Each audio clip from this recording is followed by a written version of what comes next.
Reverend Professor Musa Xulu has stepped down as the chairperson of the Section 22 committee that was established to probe abuses within the Christian sector at the CRL Rights Commission.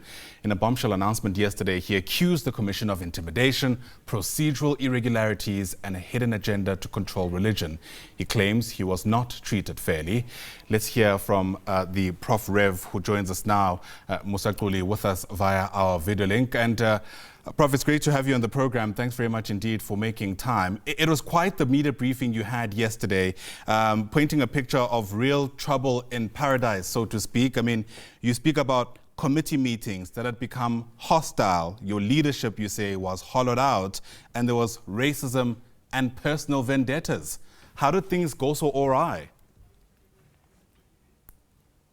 Well, I don't know. Thanks, Ayanda. Good morning, and good morning to your viewers. I was appointed on the 15th of April 2025 with a clear list of the things that I was expected to do.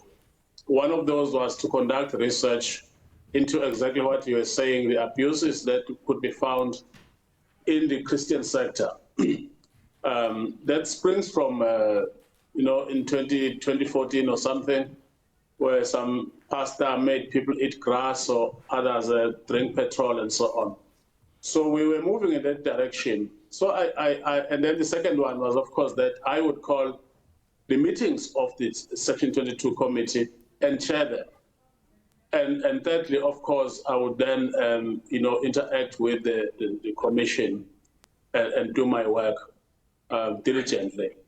And then there were terms of reference for myself and for the Section 22 committee, which guided what we should do. For example, I was expected to meet with provincial leaders or leaders of Christian organizations, not the religious sector, all of it, but the Christian sector, etc. But things started going haywire around about June, when I got a sense that what I was researching, I was not expected to share with the Christian sector. I was not expected to address many invitations from churches that came to say, please explain what is this. And my intention was that I will use the research, very draft positions and so on, to test if the thinking is correct or not. And then I noted that, and I did voice it out to the chair, Mrs. Xulu, that there may be a misunderstanding on my part in terms of what is written down in the letter of appointment and what your expectations. There were no answers. And then later, I was told that these people that are inviting me, that's my own private business. It's got nothing to do with the CRL. But I said, it's in my letter of appointment that I must meet with them. Yeah. And then later, something happened which shocked me. The terms of reference that I had when eventually the Section 22 was launched on the 1st of October 2025, I had those terms of reference which were original. In the event in Randburg, as I was about to go to the podium, an official came to me with a new set of terms of reference, which I had not seen before. And I was expected to read them out and explain what they mean. That was very embarrassing. So I asked the choir to keep singing while I read and so on. I had never seen them before. Then when the meeting started happening, there were some very hostile people that came from places like the ZCC, very hostile, or places like some churches on the Rand, on the Val. But I later could perceive that maybe there were other meetings that were happening outside of these formal meetings. And the chairperson of the CRL herself would chair almost all meetings and give me a chance to say something only towards the end. And there was a lot of hostility. Right. Let me come in there, Prof. Sorry to interrupt you in the interest of time. If the work you are doing is as noble as you describe it, I have to ask you what you reckon then the agenda was, as you put it in your statement, to frustrate the work. I mean, to what end?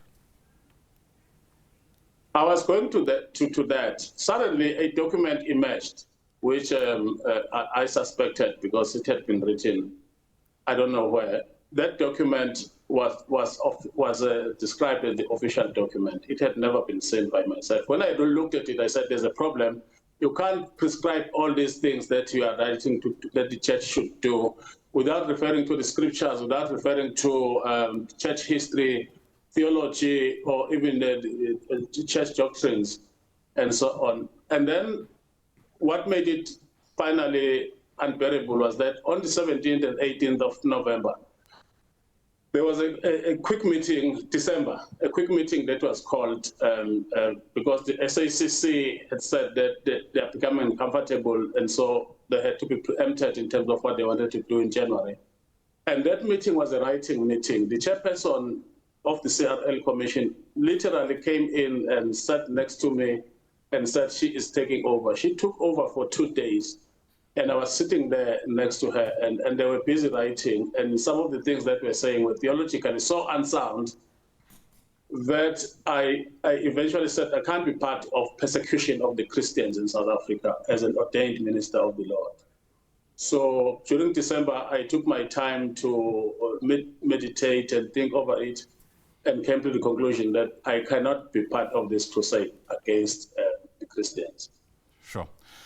The obvious question then becomes, what happens to the important work that should have been done by this committee? As you say, its establishment had come from a very troubling time where we saw, let's face it, innocent people of faith who were in some ways, I think it's safe to say, duped into doing acts that were perhaps even in contradiction with what theology says about what worship ought to look like. It's incredibly important work for a country where so many people still look to religion, quite frankly, to go about their lives?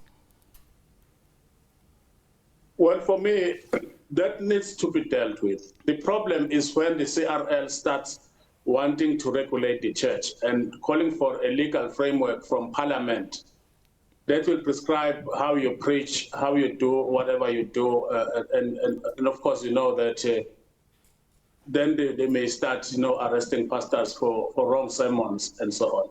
So that would be unscriptural, and that would be against the church history. The regulation of the church has always been done internally in the church. It's called self-regulation. For the past 2,000 years, since the church was established, it can't be done by lay people because they have government positions and so on. It simply cannot. It has never happened. It's bishops, it's theologians, is pastors, is the sector itself is quasi-independent in any country that you can go to, because it is believed to be able to control itself. What the church must do, they must come together and run processes that will make sure that they monitor all the things that you are referring to, where there are excesses and so on. It must be done by the church itself, not by the state or the CRL. That is where I differ with them. Yes. The difficulty, though, Prof, as you can appreciate, is that this is how we got here. The fact that it was the church that was expected to self-regulate in the first place. It was the church that was expected to self-regulate, and I have spoken to them since I was appointed on the 15th of April. Unfortunately, some of the meetings that I was having with them were seen as being irregular. But I'm saying that the church itself has been, because of denominationalism, which is an internal matter in the church. There are 50,000 denominations now around the world. So it makes it difficult sometimes for them to come together. But it needs to be done by the church. It was led by bishops and cardinals and all the people that have a knowledge of how the Christen sector works, not by lay people who have no knowledge whatsoever of the sector. And I'm saying, I'm standing firm on that. We shall see. But as for my single self, I'm excited to be out of that place, too toxic. And I thought that there's an agenda which will be revealed in the next couple of weeks. I think there is a political agenda that could spell danger to not only the Christian sector, but also to our body politic in the country. That's very sobering because, of course, the CRL Rights Commission is meant to be some kind of moral authority to help, in some ways, steer the path for these institutions which form such a big part of South Africans' identities. But as a Chapter 9 institution, I can't imagine a scenario, Prof, where if it is not being run properly, as you say, there is no involvement from parliamentarians who are meant to be, if you like, the guardians of these institutions, ultimately.